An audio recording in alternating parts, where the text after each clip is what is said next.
ഓം ശ്രീ സായിരാം. ഭഗവാന്റെ പാതാരവിന്ദങ്ങളിൽ സാഷ്ടാംഗം നമസ്കരിച്ചുകൊണ്ട് എല്ലാവർക്കും സ്വാഗതം. തപോവനം, ശ്രീ സത്യസായി സച്ചരിതം, പ്രശ്നോത്തരി, ഭാഗം 6, അധ്യായം 5, ധർമ്മ പുനരുദ്ധാരണം, ക്ഷേത്ര നവോത്ഥാനം. ഭഗവാൻ ശ്രീ സത്യസായി ബാബ സുപ്രസിദ്ധങ്ങളായ പുണ്യക്ഷേത്രങ്ങൾ സന്ദർശിച്ച് എന്തിനാണ്? പൗരാണിക ക്ഷേത്രങ്ങളിലെ ദേവതാ സ്വരൂപങ്ങൾക്ക് ദിവ്യോർജം വീണ്ടും നൽകുക എന്നത് തൻ്റെ അവതാര ഉദ്ദേശമാണെന്ന് ഭഗവാൻ ബാബ പ്രഖ്യാപിച്ചിട്ടുണ്ട്. അവിടെ വിഗ്രഹങ്ങൾക്ക് പുനഃപ്രതിഷ്ഠ നൽകുവാനാണ് ബാബ ആ ക്ഷേത്രങ്ങൾ സന്ദർശിച്ചത്. ബദരിനാഥിലേക്കുള്ള യാത്രാമധ്യേ ഫലിതരൂപേണ സ്വാമി വെളിപ്പെടുത്തിയ സത്യം എന്താണ്? 1961 ജൂൺ 11 മാതാപിതാക്കൾ കൂടി അടങ്ങിയ ഭക്തസംഘവുമായി സ്വാമി ഹിമാലയത്തിലെ സുപ്രസിദ്ധമായ ബദരിനാഥ ക്ഷേത്രത്തിലേക്ക് പോയത്. സാധാരണഗതിയിൽ ഭക്തന്മാർ ബദരിനാഥിൽ പോകുന്നത് ഭഗവാൻ ശ്രീനാരായണനെ ദർശിക്കുന്നതിന് വേണ്ടിയാണ്. പക്ഷേ നിങ്ങളാകട്ടെ ഭഗവാൻ നാരായണനോടൊപ്പം തന്നെ അവിടെ പ്രതിഷ്ഠിച്ച വിഗ്രഹം ദർശിക്കുവാൻ പോകുന്നു എന്ന് ഫലിതരൂപേണ സ്വാമി പറഞ്ഞു. ബദരിയിലെ വിഗ്രഹത്തിൽ കുടികൊള്ളുന്ന ശ്രീനാരായണ ചൈതന്യം തന്നെയാണ് മാനവരൂപത്തിൽ കേവലം 35 വയസ്സു പ്രായമുള്ള യുവാവായി ഭക്തജനങ്ങളുടെ കൂടെ സഞ്ചരിക്കുന്നത് എന്ന സത്യമാണ് സ്വാമി വെളിപ്പെടുത്തിയത്. പക്ഷേ ഭഗവാൻ തൻ്റെ മായയ്ക്ക് വശംവദരായ ജനങ്ങൾ ആ സത്യം അറിയുന്നില്ല. സ്വാമി എങ്ങനെയാണ് ബദരി ക്ഷേത്രത്തിൽ പുനഃപ്രതിഷ്ഠ ചെയ്തത്? 1200 വർഷങ്ങൾക്ക് മുൻപ് ശ്രീ ശങ്കരാചാര്യർ ബദരിനാഥ ഭഗവാന്റെ വിഗ്രഹത്തിൻ്റെ അടിയിൽ പ്രതിഷ്ഠിച്ച നേത്രലിംഗം ഭഗവാൻ ബാബ ഒരു കരചലനത്തിലൂടെ തൻ്റെ കയ്യിൽ വരുത്തി. വെള്ളിത്തളികയിൽ സ്വർണ്ണത്താമര സൃഷ്ടിച്ച് നേത്രലിംഗം അതിൽ വെച്ചു. വീണ്ടും തൃക്കര ചലനത്തിലൂടെ ഒരു വെള്ളിപ്പാത്രത്തിൽ ഗംഗോത്രിയിലെ പവിത്രമായ ജലം പ്രത്യക്ഷപ്പെട്ടു. നേത്രലിംഗത്തിൽ അഭിഷേകം ചെയ്തതിനു ശേഷം കരചലനത്തിലൂടെ സുവർണ രജത പുഷ്പങ്ങൾ സൃഷ്ടിച്ച് അർച്ചന ചെയ്തു.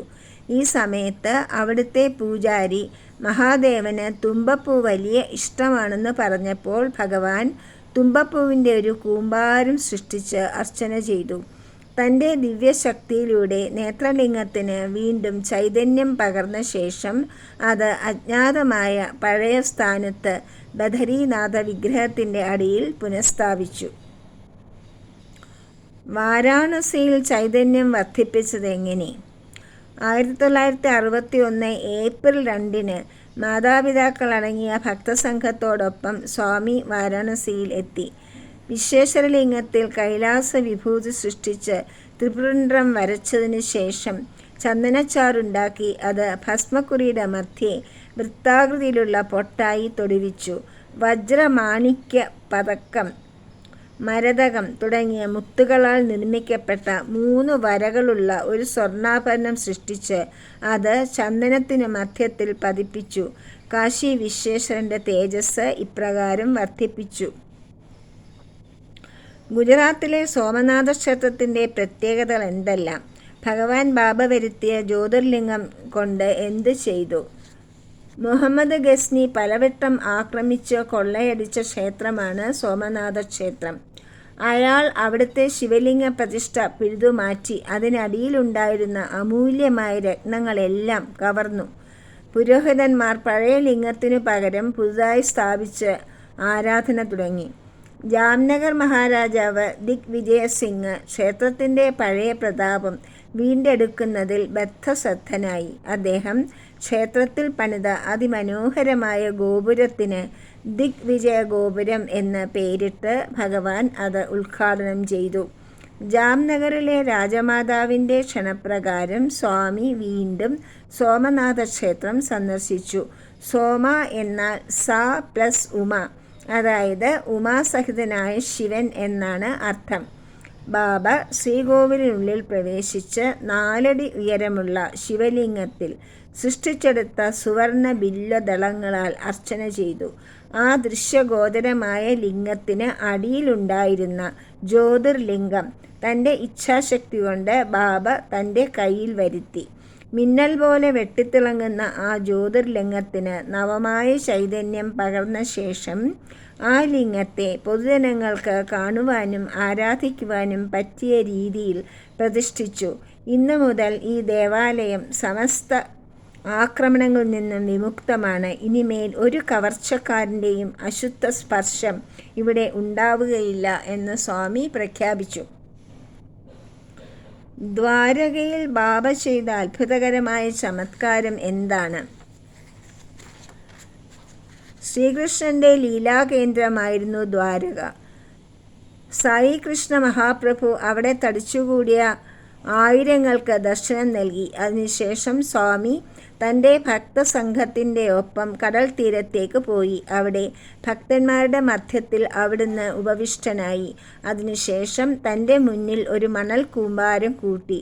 പിന്നീട് തൃക്കരം മണൽ കൂമ്പാരത്തിൽ കടത്തി അതിമനോഹരമായ ഒരു ശ്രീകൃഷ്ണ വിഗ്രഹം പുറത്തെടുത്തു. അത്യത്ഭുതകരമായ ആ സംഭവം ദ്വാരകാ ക്ഷേത്രത്തെ ദിവ്യശക്തി ചൈതന്യത്താൽ പരിപൂരിതം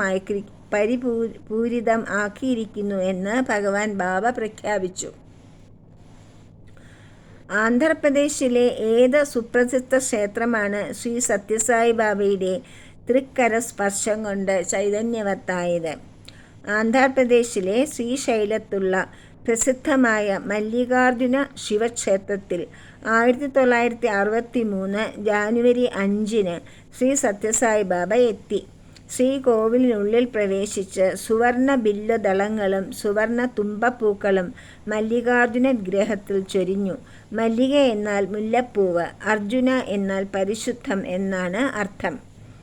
മഹാരാഷ്ട്രയിലെ പന്ധരപൂരിൽ ശ്രീ സത്യസായി ബാബ എന്നാണ് പോയത്? അവിടെ എങ്ങനെയാണ് ചൈതന്യം പകർന്നത്? 1965 ജൂൺ 15 ബാബ പന്ധർപൂരിലെത്തി.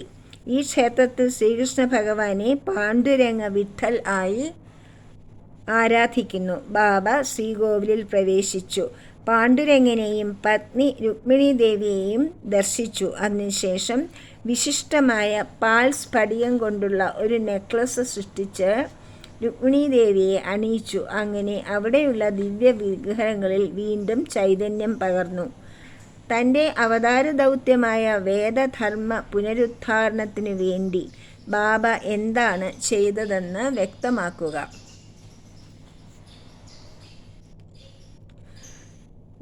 വേദപുരുഷ സപ്താഹ ജ്ഞാനയജ്ഞം നടത്താൻ ബാബ തീരുമാനിച്ചു. അതിനുവേണ്ടി വടക്കേ ഇന്ത്യയിലെയും കോണാസീമ ആന്ധ്രാപ്രദേശിലെയും നിരവധി വേദപണ്ഡിതന്മാരെ പ്രശാന്തി നിലയത്തിലേക്ക് വരുത്തി.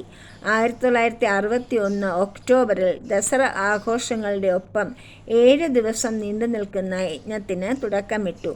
വേദസാമ്രാട്ട് ബ്രഹ്മശ്രീ ചെറുകുമളി കാമവന്ധാനുലു ആയിരുന്നു യജ്ഞത്തിൻ്റെ സർവാധ്യക്ഷൻ.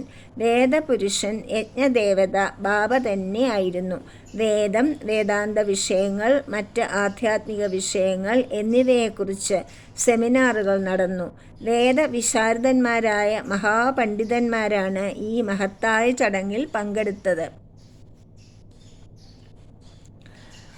പാർത്ഥിവ ശിവലിംഗാർച്ചന, മന്ത്രജപം, രാമായണം, ഭാഗവതം, ദേവീഭാഗവതം, ശ്രീഭാഷ്യം തുടങ്ങിയ പുരാണ ഗ്രന്ഥപാരായണം, സൂര്യനമസ്കാരം, നവഗ്രഹ ജപങ്ങൾ, ഋഗ്, യജസ്, സാമം എന്നീ വേദങ്ങളുടെ പാരായണം ഇവയെല്ലാം ഒരേ സമയത്ത് യജ്ഞവേദിയിൽ അരങ്ങേറി.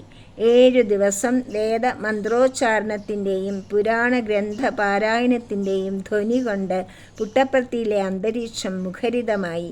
യജ്ഞാവസാനത്തിൽ പൂർണ്ണാഹൂതിക്ക് ശേഷം ഭഗവാൻ സ്വയം ഭക്തജനങ്ങളുടെ മേൽ തീർത്ഥം തളിച്ചു. യജ്ഞത്തിൻ്റെ ഒപ്പം തന്നെ അതിരുദ്രയാഗവും ഏറ്റവും സമുചിതമായ രീതിയിൽ നടത്തപ്പെട്ടു. ജ്ഞാനയജ്ഞത്തിൻ്റെ ലക്ഷ്യം എന്താണെന്ന് ബാബ തൻ്റെ അനുഗ്രഹ പ്രഭാഷണത്തിൽ പറയുകയുണ്ടായി. അത് ചുരുക്കി പറയുക. ലോകമംഗളത്തിനു വേണ്ടി ചെയ്യുന്ന യജ്ഞം മാത്രമാണ് ഉത്തമം. യജ്ഞം ത്യാഗത്തെ കുറിക്കുന്നു. സർവകർമ്മ ഫലത്യാഗത്തിലൂടെ മാത്രമേ ആധ്യാത്മികമായ ആനന്ദം നേടുവാനാകൂ. ലോകക്ഷേമമാണ് വേദപുരുഷ സപ്താഹ ജ്ഞാന യജ്ഞത്തിൻ്റെ പരമമായ ലക്ഷ്യം എന്ന് ബാബ പറഞ്ഞു. യജ്ഞം ചെയ്യണമെന്ന് വേദങ്ങൾ അനുശാസിക്കുന്നത് എന്തുകൊണ്ടാണ്? ഹോമദ്രവ്യങ്ങളും നൈവേദ്യവും നിർദ്ദിഷ്ട ദേവതമാരിൽ എത്തുന്നത് എപ്രകാരമാണെന്ന് ബാബ ഒരു ഉദാഹരണത്തിലൂടെ വെളിപ്പെടുത്തി. അത് വ്യക്തമാക്കുക. ദേവതകളുടെ അനുഗ്രഹം നേടാനായി യജ്ഞം ചെയ്യണമെന്നാണ് വേദങ്ങൾ അനുശാസിക്കുന്നു. അഗ്നിദേവൻ വഴി നെയ്യും മറ്റുള്ള നിവേദ്യങ്ങളും നിർദ്ദിഷ്ട ദേവന്മാരിൽ ചേരുമെന്ന് വേദം ഉദ്ഘോഷിക്കുന്നു. അതിന് ഉദാഹരണം ഇതാണ്. നാം പോസ്റ്റ് ഓഫീസിൽ പോകുന്നു. ഒരു പ്രത്യേക വ്യക്തിക്ക് പണം അയക്കുന്നു. മേൽവിലാസക്കാരൻ അടുത്തായാലും അകലെയായാലും തീർച്ചയായും അയാൾക്ക് പണം ലഭിക്കും. ഈ ലോകത്ത് ഇങ്ങനെ സംഭവിക്കാമെങ്കിൽ വേദാനുശാസനകളെ സംശയിക്കേണ്ടതില്ല. യജ്ഞഫലമായി ദേവതകൾ സന്തുഷ്ടരാകുന്നു. യഥാകാലം മഴ നൽകുന്നു, ധാന്യം വിളയുന്നു, അങ്ങനെ ആഹാരം ലഭിക്കുന്നു. ആഹാരം ജീവൻ നൽകുകയും നിലനിർത്തുകയും ചെയ്യുന്നു. ഇങ്ങനെ ഈ ലോകത്തിൻ്റെ നിലനിൽപ്പിൻ്റെ നാരായ വേര് തന്നെ യജ്ഞമാകുന്നു. യജ്ഞകർമ്മത്തിൽ നിന്നും കർമ്മത്തിൽ നിന്നും കർമ്മം ബ്രഹ്മത്തിൽ നിന്നും ഉണ്ടാകുന്നു.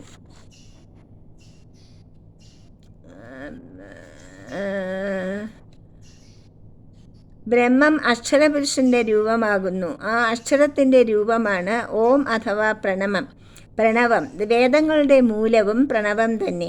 അതുകൊണ്ടാണ് പരബ്രഹ്മസ്വരൂപത്തിൻ്റെ അവതാരമായ ഭഗവാൻ ശ്രീ സത്യസായി ബാബയുടെ നാമത്തിലും രൂപത്തിലും യജ്ഞം നടന്നതും നിയന്ത്രിക്കപ്പെട്ടതും മാനവവംശത്തിന് അനുയോജ്യമെന്ന് വിധിക്കപ്പെട്ടതും. ഈ യജ്ഞപ്രസാദം സ്വീകരിച്ചവർക്ക് മോക്ഷം ലഭിക്കുമെന്ന് ബാബ ഉറപ്പ് നൽകി. വേദാനുശാസന പ്രകാരം യജ്ഞം നടത്തുന്ന വേളയിൽ കൃഷ്ണമൃഗത്തിൻ്റെ ചർമ്മം ധരിക്കുകയും അതിൽ ആസനസ്ഥരാവുകയും ചെയ്യുന്നത് എന്തുകൊണ്ടാണ്? യുഗങ്ങൾക്ക് മുൻപ് ജനങ്ങൾ ത്യാഗം, നിസ്വാർത്ഥത, പ്രേമപൂർവ്വമുള്ള സേവനം എന്നിവയെ മറന്ന് മോഹം, അതിമോഹം, സ്വാർത്ഥത എന്നീ ദുർഗുണങ്ങൾ സ്വായത്തമാക്കി. അപ്പോൾ വേദങ്ങൾ കൃഷ്ണമൃഗത്തിൻ്റെ രൂപം പൂണ്ട് കൊടുങ്കാട്ടിലേക്ക് ഓടിപ്പോയി. മഹത്തുക്കളായ ഋഷികളുടെ വേദപണ്ഡിതന്മാരും അവരെ തിരഞ്ഞുവെങ്കിലും കണ്ടെത്തുവാനായില്ല. അവർക്ക് അതിൻ്റെ ചർമ്മം മാത്രമേ വീണ്ടെടുക്കുവാൻ സാധിച്ചുള്ളൂ. ഈ സംഭവത്തെ സ്മരിച്ചുകൊണ്ടാണ് ഋത്വിക്കുകൾ കൃഷ്ണമൃഗത്തിൻ്റെ ചർമ്മം ധരിക്കുന്നതും ആഹൂതി ചെയ്യുമ്പോൾ ആ ചർമ്മത്തിൽ ആസനസ്ഥരാവുകയും ചെയ്യുന്നത്. ബാഹ്യദൃഷ്ടിയിൽ അതൊരു ചർമ്മം മാത്രമാണെങ്കിലും യജ്ഞത്തിൻ്റെ വീക്ഷണത്തിൽ അത് സന്തോഷവും ആധ്യാത്മികമായ ആനന്ദവും നൽകുന്ന ചർമ്മമാണ്. യജ്ഞത്തിന് സമയം നിശ്ചയിക്കുമ്പോൾ സ്വാമിയുടെ സർവജ്ഞത്വം വെളിവായതെങ്ങനെ? ഭഗവാൻ ശ്രീ സത്യസായി ബാബ യജ്ഞത്തിന് മുഹൂർത്തം നിശ്ചയിച്ചത് ഒക്ടോബർ 1 രാവിലെ 9:30 മണിക്ക്. പക്ഷേ യജ്ഞപണ്ഡിതർ ഗൃഹനിലയും മറ്റും പരിശോധിച്ച് യജ്ഞമുഹൂർത്തം രാവിലെ 7:30 മണിക്ക് എന്നറിയിച്ചു. വേദപണ്ഡിതന്മാരിൽ വാരാണസി സുബ്രഹ്മണ്യ ശാസ്ത്രിയും ചെറുകുമിലി കാമവധനുലുവിനും കുപ്പ വൈരാഗി ശാസ്ത്രിക്കും മാത്രമേ സ്വാമിയുടെ ദിവ്യത്വത്തെക്കുറിച്ച് അറിയാമായിരുന്നുള്ളൂ. ഉത്തമ മുഹൂർത്തം രാവിലെ 9:30 തനിക്ക് തോന്നുന്നുവെന്ന് ഒരു ചെറു പുഞ്ചിരിയോടെ ബാബ പറഞ്ഞുവെങ്കിലും 7:30 തന്നെ എന്ന് പണ്ഡിതർ തീരുമാനിച്ചു.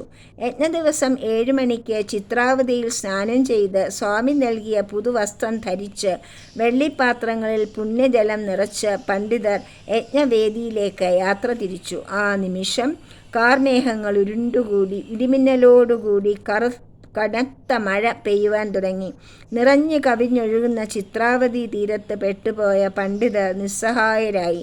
അവർ കുറിച്ച മുഹൂർത്തം കടന്നുപോയി. കൃത്യം 9 മണിക്ക് മഴ നിന്ന് മാനം തെളിഞ്ഞു.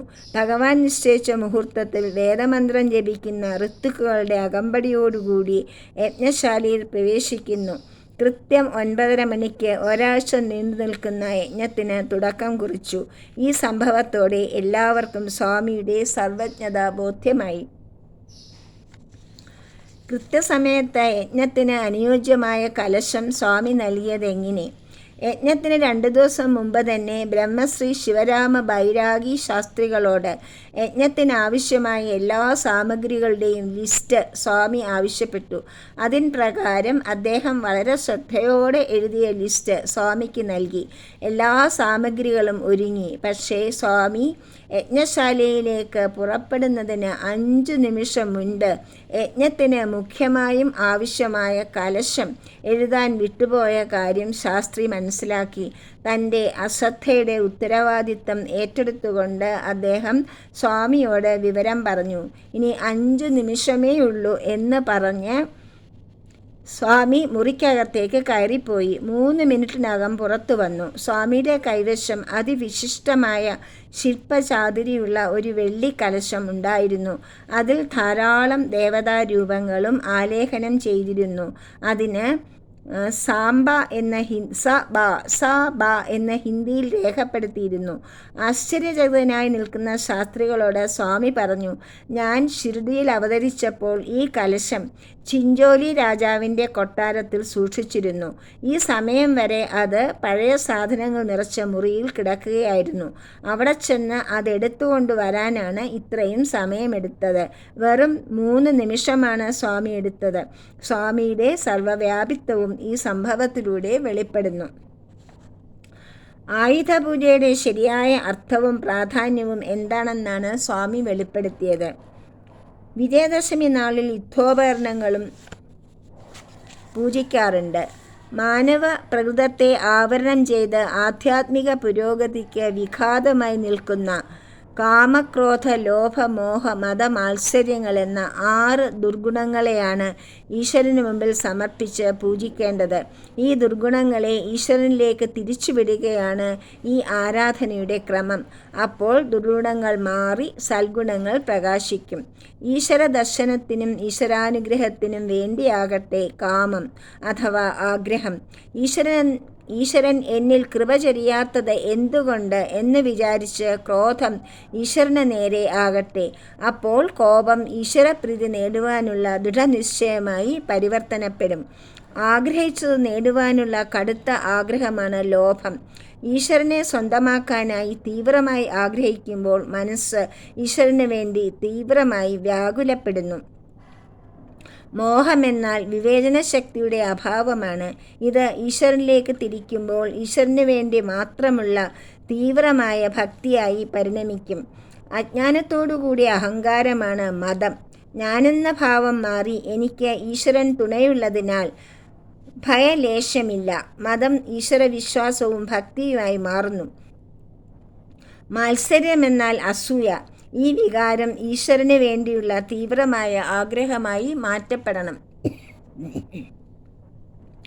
സർക്കസിലെ സിംഹം റിംഗ് മാസ്റ്ററെ അനുസരിക്കുന്നത് പോലെ ഈ ദുർഗുണങ്ങളെ അവയുടെ യജമാനന് സമർപ്പിച്ചാൽ അവയുടെ ക്രൂരസ്വഭാവം ഇല്ലാതെയാകും. ഇതാണ് ശരിയായ ആയുധപൂജ.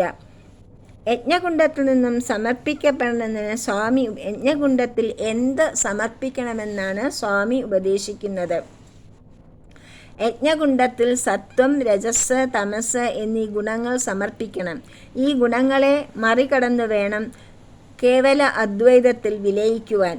അതാണ് നിങ്ങൾ ഉപേക്ഷിക്കേണ്ടതും സമർപ്പിക്കേണ്ടതുമായ വിലയേറിയ മുത്തുകളും രത്നങ്ങളുമെന്ന് സ്വാമി ഭക്തജനങ്ങളോട് പറഞ്ഞു. ആത്മീയ ഉന്നതിയാണ് യജ്ഞത്തിൻ്റെ ലക്ഷ്യം. അത് ത്യാഗത്തിലൂടെ മാത്രമേ നേടാൻ സാധിക്കുകയുള്ളൂ എന്ന് സ്വാമി ഉപദേശിച്ചു. ജയ് സായിരാം.